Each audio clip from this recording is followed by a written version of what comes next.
الحمد لله نحمده ونستعينه ونستغفره ونؤمن به ونتوكل عليه ونعوذ بالله من شرور أنفسنا ومن سيئات أعمالنا من يهده الله فلا مضل له ومن يضلله فلا هادي له ونشهد أن لا إله إلا الله وحده لا شريك له ونشهد أن سيدنا ومولانا محمدا عبده ورسوله وبارك وسلم تسليما كثيرا كثيرا. أما بعد فأعوذ بالله من الشيطان الرجيم. بسم الله الرحمن الرحيم. خذ من أموالهم صدقة تطهرهم وتزكيهم بها وصل عليهم إن صلاتك سكن لهم والله سميع عليم. صدق الله العظيم. محترم حضرات، حاضرین جمعہ، عزیز نوجوان دوستوں اور ساتھی، اللہ رب العزت نے رمضان کے روزوں کے ساتھ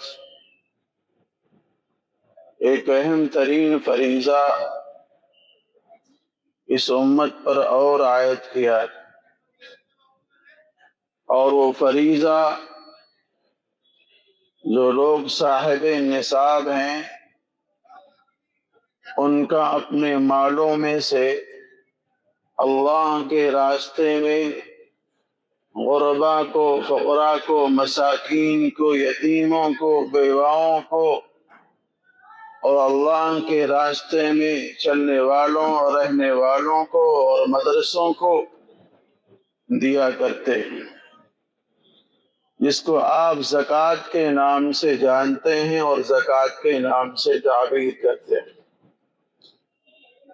زکوٰۃ یہ اسلام کا ایک بنیادی رکن ہے جس کو اللہ رب العزت نے اس امت پر فرض قرار دیا ہے۔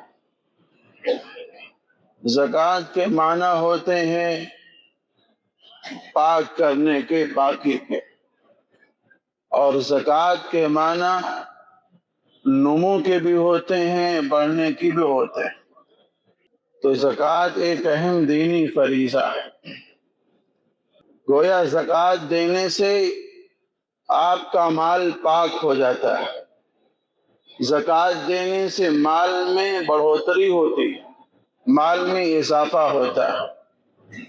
دیکھنے میں بظاہر یوں سمجھ میں آتا ہے کہ دینے سے اور زکوٰۃ نکالنے سے مال کم ہو جاتا ہے، لیکن اللہ رب العزت اس مال کو پاک بھی کرتے ہیں، اس مال کے اندر اضافہ بھی کرتے ہیں۔ یہ ان لوگوں کے لیے ہے جن کو اللہ کی ذات پر یقین ہے اور اللہ کی صفتوں پر یقین ہے کہ اللہ قادر مطلق ہے، اللہ اضافہ کرنے والا ہے، اللہ بڑھانے والا ہے، اللہ کم کرنے والا ہے، اللہ گھٹانے والا ہے۔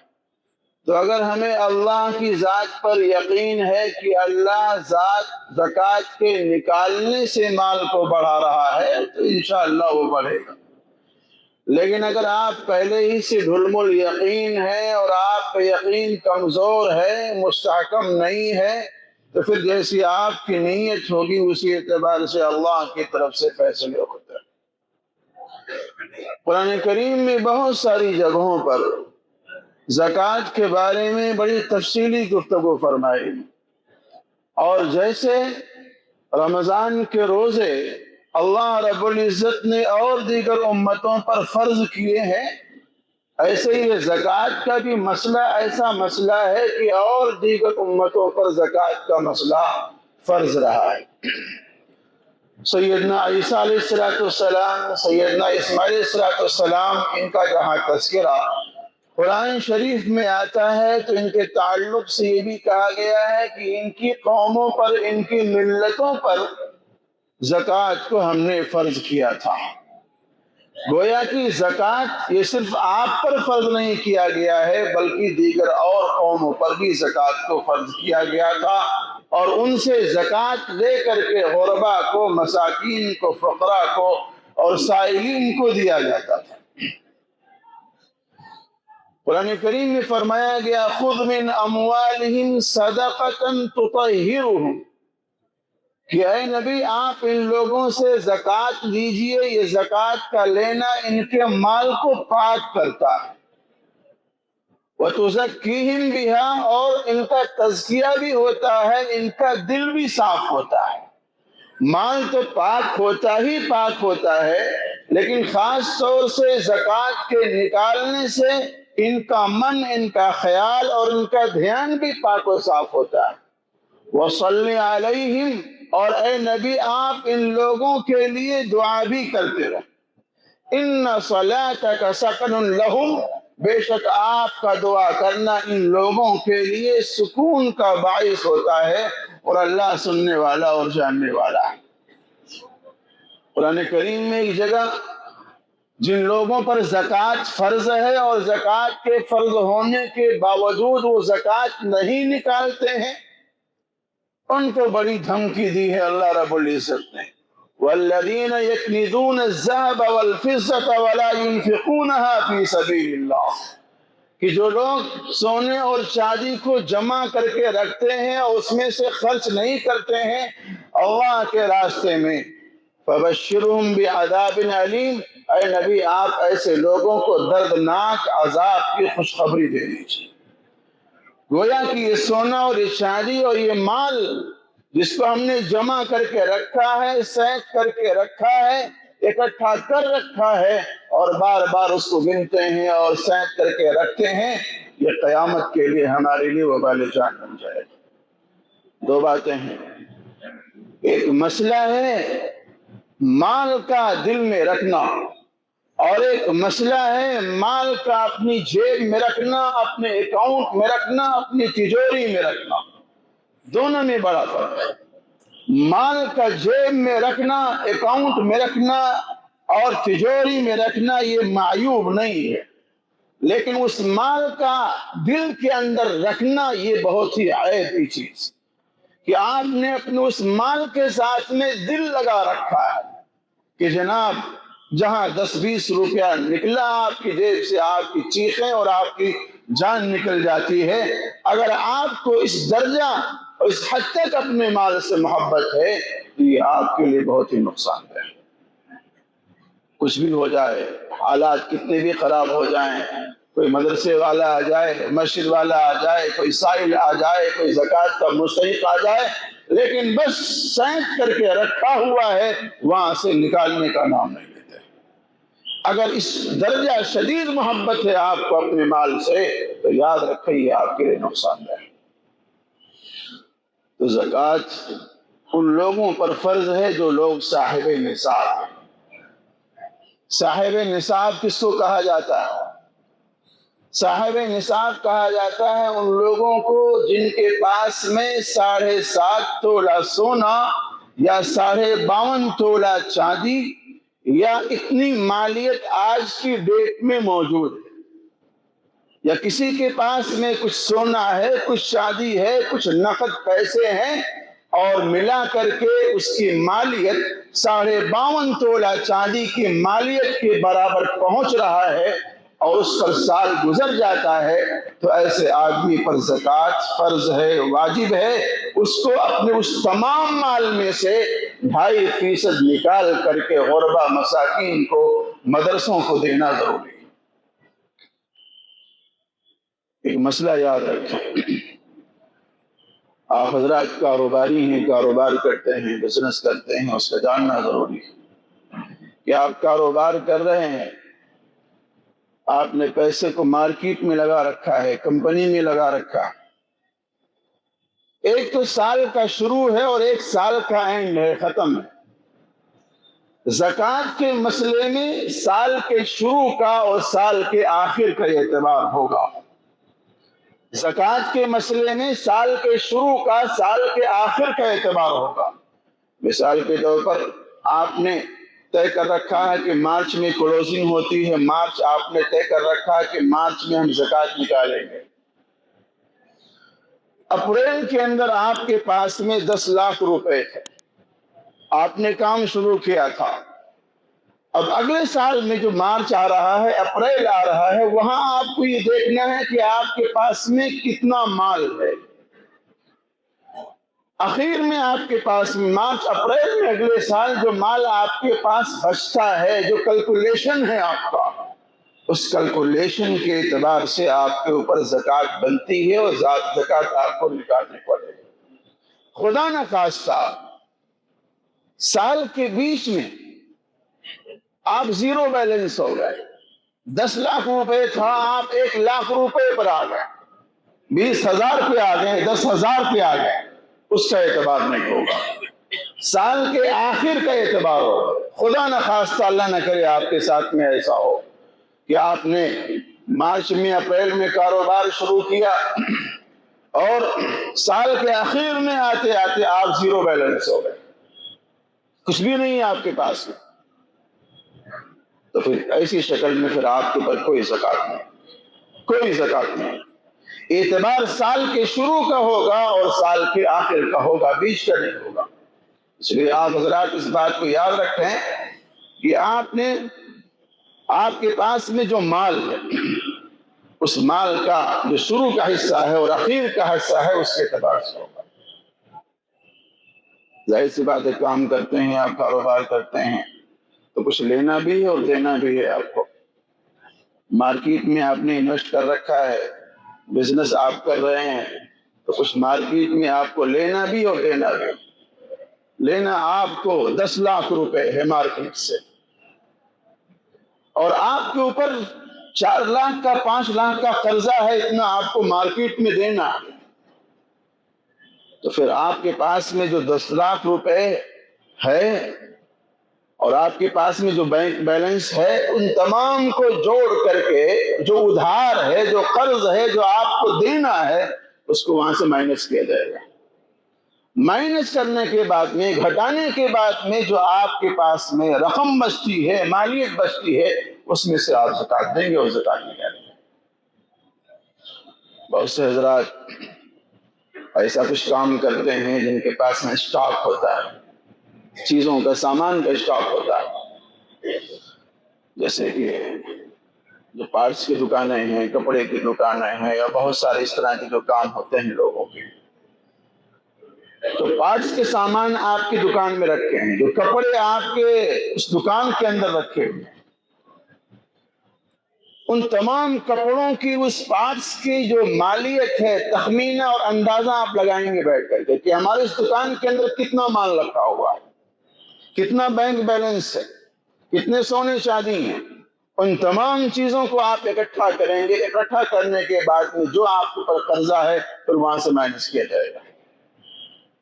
اور یاد رکھیں، بہت سے حضرات یہاں پر کارخانے والے ہیں، مشین والے ہیں، مشینیں لگا رکھی انہوں نے، جو مشینیں آپ نے لگا رکھی ہیں، وہ مشینیں چاہے کتنی مالیت کی کیوں نہ ہو، 1 کروڑ کی ہو، 2 کروڑ کی ہو، 10 کروڑ کی ہو، کیوں نہ ہو، ان مشینوں کی مالیت پر، ان مشینوں کے اوپر زکوٰۃ نہیں، اس لیے کہ وہ آپ کی ضرورت ہے، اس لیے کہ وہ آپ کی ضرورت ہے۔ ہاں، ان مشینوں کے ذریعہ جو آمدنی ہو رہی ہے سالانہ، ان مشینوں کے ذریعہ، بہت سے حضرات ہیں جنہوں نے کمپیوٹر ایمبرائڈری کا کام کر رکھا ہے، بہت سے حضرات آپ لوگوں میں سے ہوں گے جو پریس کا کام کرتے ہیں، چھپائی کا کام کرتے ہیں، یا اور بہت ساری مشینیں ہوں گی آپ حضرات کی۔ تو جو مشینیں ہیں، وہ مشینیں چاہے کتنی لاگت کی کیوں نہ ہو، کتنی مہنگی کیوں نہ ہو، ان مشینوں کے اوپر زکوٰۃ نہیں ہے، یا ان مشینوں کی مالیت پر زکوٰۃ نہیں ہے۔ ہاں، ان مشینوں سے جو پروڈکٹ تیار ہو رہا ہے، جو چیز بن رہی ہے، اور جو سالانہ پروفٹ ہو رہا ہے، آپ کو جو آمدنی ہو رہی ہے، اس پر جو مالیت بنے گی، آپ کی جو آمدنی ہوگی سالانہ، اس کے اوپر پھر آپ کے اوپر زکوٰۃ ہے۔ بہت سے حضرات ایسے ہیں آپ لوگوں میں سے جنہوں نے شیئر لے رکھا ہے کمپنیوں کا، بہت سے لوگ ایسے ہوں گے جنہوں نے کمپنیوں کا شیئر لے رکھا ہے۔ تو جو کمپنیوں کے شیئرز ہیں، اگر وہ نصاب تک پہنچ رہے ہیں تو جو کمپنی کا شیئر ہے اس کے اوپر بھی زکوٰۃ ہے، اس میں سے بھی زکوٰۃ نکالنا پڑے گا آپ کو۔ بہت سے حضرات آپ لوگوں میں ایسے ہیں جو ملازمت کرتے ہیں کمپنیوں کے اندر، مثال کے طور پر 1,00,000 روپے ان کی سیلری ہے۔ اب 1,00,000 روپے ان کی سیلری ہے، لیکن ان کے کچھ پیسے بونس کی جگہ پر کٹتے ہیں، 5,00,000 روپے 5,000 روپے 10,000 روپے کٹتے ہیں، جمع ہو رہے ہیں۔ یہ جو پیسے آپ کے کمپنی میں جمع ہو رہے ہیں بونس کی شکل میں، جب آپ ریٹائر ہوں گے، جب آپ وہاں سے چھٹی لیں گے تو پھر آپ کو اکٹھا وہ پیسہ ملے گا۔ تو اگر اکٹھا ہوتے ہوتے وہ 1,00,000 بھی ہو جائے، 2,00,000 بھی ہو جائے، 3,00,000 بھی ہو جائے تو اس پر زکوٰۃ ابھی نہیں۔ جب آپ ریٹائر ہو رہے ہیں اور ریٹائر ہونے کے بعد وہ سارا کا سارا ایک مشت آپ کو مل رہا ہے، اور ملنے کے بعد بھی پھر اس پر سال گزر رہا ہے تو پھر اس کے اوپر آپ پر زکوٰۃ ہوگا، اور زکوٰۃ کو آپ کو دینا پڑے گا۔ یہ بہت سارے موٹے موٹے مسائل ہیں۔ بہت سے لوگ ایسے موقع پر حیلہ کرتے ہیں، بہانہ کرتے ہیں۔